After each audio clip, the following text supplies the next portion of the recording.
Hey, good morning. So behind me here is the Bayside Recreation Center, one of the early voting locations here in Virginia Beach. Now, when I came here on Wednesday to vote, I had to wait a couple of hours to earn this sticker. And so it's always important to make sure that you have plenty of time if you do want to come out and vote early. Now, you have until the next couple of days, through tomorrow, I should say, to do so. It might be different where you vote, though. You just always want to make sure that you're careful.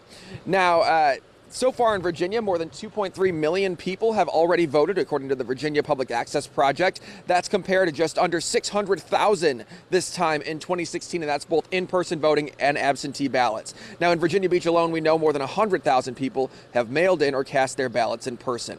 In North Carolina, that number, the total number of early voting is 4 million, getting close to 4 million now. And just this week, our cameras were in Currituck County, where nearly 30% of registered voters had cast a ballot already. People wanting to make sure their voices are heard in this high-stakes election. Now, the vote-by-mail application deadlines in both states have already passed, so if you haven't requested an absentee ballot or a mail-in ballot already, it's too late to do so. You have to vote in person, and you have through tomorrow, again, to do it in both states. 5 p.m. is the deadline time here in Virginia, 3 p.m. in North Carolina. Just something to make note of. If you've gotten your mail-in ballot already, it has to be postmarked by Election Day, November 3rd, to be counted, even if it's received a few days later. Now, speaking of Election Day itself, with so many people voting early, what are the line expectations for voting day? Are we expecting long lines on Tuesday? We'll talk about that a little bit later here on News 3. Reporting live in Virginia Beach, Anthony Sabella, send it back to you. And just another reminder for North Carolina voters, a Supreme Court ruling means mail-in ballots will have longer to arrive and still be counted in the Tar Heel state.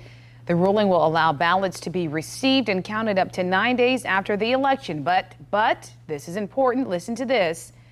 Your mail-in ballot still has to be postmarked by November 3rd. So this does not change the deadline on when you must mail in your ballot. November 3rd, it must be postmarked by that day to count in the presidential election. And a good thing to point out, too, Jessica, is that November 3rd postmark, you only get that if you have it in by a certain time on November 3rd. It can't be 11 p.m. because they've already done picking up the mail for that day. So maybe before 5 p.m., you want to get it in earlier, the better. Okay, so that's one thing. Here's another thing for North Carolina. There is still time to register to vote. North Carolina has one stop, register and vote, and that runs today and tomorrow. After tomorrow, you're out of luck. You can go to any voting location in the county where you live, immediately register, and immediately vote right then and there. Now, you have to do it today or tomorrow. In North Carolina, if you're not registered by Election Day, you can't register on site and vote then. So this is your last chance.